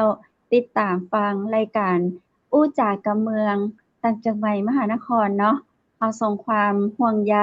ส่งกำลังใจให้กับคนไทยทุกคน ส่ง ครั ฮื้ บ อบ่ใช่เฉพาะแค่ชั่วโมงนี้ชั่วโมงเดียวนะเจ้า เราส่งฮื้อทุกคืนทุกวันเนาะคุณวุฒิเนาะ อืม ส่ ค ง รับ ฮื้อผ่านสถานีวิทยุเชียงใหม่มหานคร เปิด อื24 ชั่วม โมงเจ้า กำลัง อืใจดี ม ๆ มีให้กันตลอด 24 ชั่วโมงเนาะ และวันครับ นี้ใน 1 ชั่วโมงของเราอู้จากับเมืองก็หมดเวลาลงแล้ว จะใดก็ฝากถึงคุณผู้ชมที่สนใจเรื่องของการมาออกรายการ หลายคนถามมาเนาะ อยากมาอืออกม รายการ อยากมาอู้จา อู้กับเมืองบ่จ้าง แต่ใครมาออกรายการอู้จากับเมืองตังเชียงใหม่มหานคร ยินดีนะเจ้า เพราะคุณวุฒิเป็นตัวอย่าง คุณวุฒิบ่อู้กับเมืองกับเขาเจ้าเลย มันจะมาแปลกำเมืองฮื้อเหตุกรรมหนึ่งเปิ้นก็ ครั มา บ อู้ได้ทุกวันเจ้าแต่อันคุณผู้ชมบ่ต้องกลัว คุณผู้ช ค ม รับ จะอยู่ภาคใต้ ภาคอีสาน ภาคกลางเนาะภาคเหนือต่างประเทศก็ได้เฮายินดีที่จะเปิดโอกาสให้นะเจ้าจะมาอู้จากันเอาสาระดีๆมาแลกเปลี่ยนมาเล่าสู่กันฟังเฮายินดีเนาะแต่ถ้าเป็นเจ้าของผลิตภัณฑ์บริษัทห้างร้านมีสินค้าอยากให้เฮาไปซื้อกลางเนาะผลิตขึ้นมาละบ่ฮู้จังเนี่ยจะได้เอาไปขายให้ไผที่ไหนติดต่อกับทีมงานจังหวัดมหานครเอามารีวิวเอามาฮื้อต่างจังหวัดมหานครไปซื้อกลางฮื้อเฮาก็ยินดีนะเจ้าจัดงานอีเวนต์ Organize อันนี้ก็อู้กับทีมงานเนาะอันไหนจะจัดได้บ่ได้ก็ต้องอู้กับทีมงานจังหวัดมหานครเฮาก็ยังรับงานอยู่นะเจ้าครับอือฮึถึงช่วงสุดท้ายของรายการตรงนี้เฮาก็ฝากขอบคุณสปอนเซอร์ใจดีของเฮาตัวยนะเจ้าคอนเฟกผสมผักกรอบวันนี้ข้าเจ้ากับทีมงานก็ป้ากันกินแฮมเนอร์คุณวุฒิไปอากาศบางนอกเจ้าทุกคนนี่คือชอบมากโอ้โหอยากชิมมากแล้วเนี่ยอยากชิมมากแล้วบริษัทประส่งไปตังกรุงเทพมหานครเป็นลังนะเจ้าเดี๋ยวคุณวุฒิชิมแล้วคุณวุฒิต้องมาเมาส์กับข้าเจ้าละว่ามันล้ำจะใดวันนี้นะเจ้ามีคนผู้สูงอายุเนาะจิมเปิ้นบอกอุ๊ยเปิงใจเจ้าแล้วก็มีลูกค้าแหมท่านหนึ่งหิ้ววันละ3ถุงเจ้าวันแรกเปิ้นบอกว่าเอาไปฝากหลานวันที่2เปิ้นบอกเอาไปฝากลูกแถมวันเปิ้นฝากแฟน3คือ3ห่อเนี่ย100บาทห่อใหญ่กินอิ่มเลยนะเจ้าถ้า3ห่อ100บาทข้าเจ้าใช่ถ้า3ห่อนี่ข้าเจ้ากินได้ไปเกินเดือนคุณวุฒิแต่นี้เปิ้นก็เอาไปวันละ2ห่อวันละ3ห่อวันละ3ห่อข้าเจ้าคือได้ใจว่าเปิ้นก็ถ้าจะกินเองตัวนั้นน่ะแต่เปิ้นบอกว่าให้ลูกพ่องให้หลานพ่องวันหลังถือมาให้ดูอยากเห็นซองแล้วครับผมเดี๋ยววันไหนต้องให้ดีเจคัมเพชรจริงๆเมื่อวานอยู่ตรงเนี้ยเจ้าเมื่อวานอยู่ตรงนี้พอดีเมื่อแลงนี้ทีมงานมีมีตติ้งกันนิดหน่อยทางทีมงานก็เลยปากันเอาไปชิมเอาไปกินกันเจ้าคือถ้าเรากินไม่หมดเนี่ยซองเขาสามารถปิดได้สนิทอะไรอย่างงี้เลยใช่ปิดซิปได้เอาซองมาโชว์แล้วใช่ปิดต้องรีบส่งมากรุงเทพแล้วครับผมเดี๋ยวได้เอาซองมาโชว์โรงงานเขาส่งไปให้คุณวุฒิแล้วนะเขาส่งให้กับทีมงานเราแล้วเราจะได้แบบพรีเซนต์ถูกด้วยอะไรเงี้ยคือแบบไม่ได้มาหลอกไม่ได้มาหลอกไม่ได้เจอของจริงไม่ได้แค่มาขึ้นโลโก้บอกว่านี่คือผักกรอบ 100% เนี่ยคือมันเดี๋ยวรอคุณวุฒิได้ชิมแล้วเราค่อยมาอู้กันเพราะเจ้าเล่าคนเดียวเนี่ยคุณวุฒิก็จะน้ำลายย้อยคอนเฟกผักกรอบนะครับผมมีประโยชน์ผักแท้ 100% ผสมนมฮอกไกโดนะครับใช่มีน้ำผึ้งมาแทนน้ำตาลไม่มีไขมันธรรมชาติใช่ไม่มีผงชูรสเป็นขนมที่แบบกินแล้วสุขภาพเขาดีเจ้าสายออกกำลังกายต้องเนาะสายออกกำลังกายต้องลองเลยนะครับผมอันนี้เนาะใช่มีโปรตีนในตัวเจ้าใช่แล้วก็มีวิตามินใช่ครับหน้าหนาวนี้ถ้าไปแม่เสลียงได้ครับผมพกไปได้ได้เลยเจ้าใช่ครับผมใช่ครับวันหน้าเอามาโชว์ให้คุณผู้ชมเนาะแต่วันนี้ถ้าคุณผู้ชมท่านใดสนใจคือเป็นส่งไปที่บ้านได้เลยนะเจ้าโทรไปที่เบอร์โทรศัพท์085-616-3199เบอร์โทรก็โชว์อยู่หน้าจอตัวนะเจ้าเนาะ085-616-3199เบอร์โทรโชว์อยู่หน้าจอที่หน้าดีเจคัมเพชรเลยเจ้าคุณผู้ชมเนาะและเฮาก็ฝากขอบคุณทางโรงแรมแม่เสลียงเวียงงามตัวยเจ้าอันนี้ก็เปิดบริการตลอด24ชั่วโมงนะเจ้าปรับปรุงแต่งห้องต้อนรับนักท่องเที่ยวคือได้ตามมาตรการดูแลสุขภาพนะเจ้าสะอาดสะอ้าน24ชั่วโมงเลยเจ้าคุณวุฒิโทรถามได้ที่เบอร์โทร053-621-444เจ้าและวันนี้ข้าเจ้าก็ขอบคุณชุดพิธีกรหญิงนะเจ้าจากร้านผ้าพื้นเมืองชุดไทยใหญ่แม่เสลียงนะเจ้าเดี๋ยวเปิ้นมีชุดไทยมาตัวแหมคุณวุฒิเจ้าเปิ้นมีชุดไทยชุดพื้นเมืองชุดไทยใหญ่ บริการส่งทั่วไทยเลยนะเจ้าสอบถามรายละเอียดเพิ่มเติมได้ที่เบอร์โทรศัพท์0826166889เจ้าและสุดท้ายข้าเจ้า2คนขอกราบขอบพระคุณคุณผู้ชมนักนะเจ้าที่เป็นกำลังใจส่งกำลังใจดีๆมาให้เฮาเนาะบ่ว่าจะผ่านทางรายการอู้จากการเมืองทาง Facebook YouTube ครับเพจเชียงใหม่มหานครแล้วมีโทรศัพท์มีอย่างที่โทรเข้าแหมเนาะตามสถานีวิทยุนี่24ชั่วโมงเลยเมื่อวันก่อนข้าเจ้านอนหลับอยู่เจ้าไปฉีดวัคซีนปิกมาเจ้ากำลังแบบเคิมๆเลยโอ้มีคุณป้าท่านหนึ่งที่เชียงใหม่โทรเข้ามาชมเชียงใหม่มหานครเปิดเพลงม่วนแม่ฟังวันค่ำเปิ้นก็ง้อมเปิ้นก็เหงาเปิ้นอยู่คนเดียวเปิ้นได้วิทยุเป็นกู้เจ้าพูดเนาะอันนี้ก็ส่วนหนึ่งแล้วก็แหมหลายๆท่านเนาะก็ขอพระคุณเป็นอย่างยิ่งนะเจ้าพรุ่งนี้ปีกปากับพระเจ้าและดีเจวูดนะเจ้าในรายการอู้จากการเมือง 20:00 นถึง 3:00 นเช่นเคยเนาะสำหรับวันนี้พระเจ้าดีเจคำเพชรและดีเจวูดก็ขอลาคุณผู้ชมไปก่อนขอให้คุณผู้ชมทุกท่านโชคดีและมีความสุขนอนหลับฝันดีราตรีสวัสดิ์เจ้าสวัสดีครับ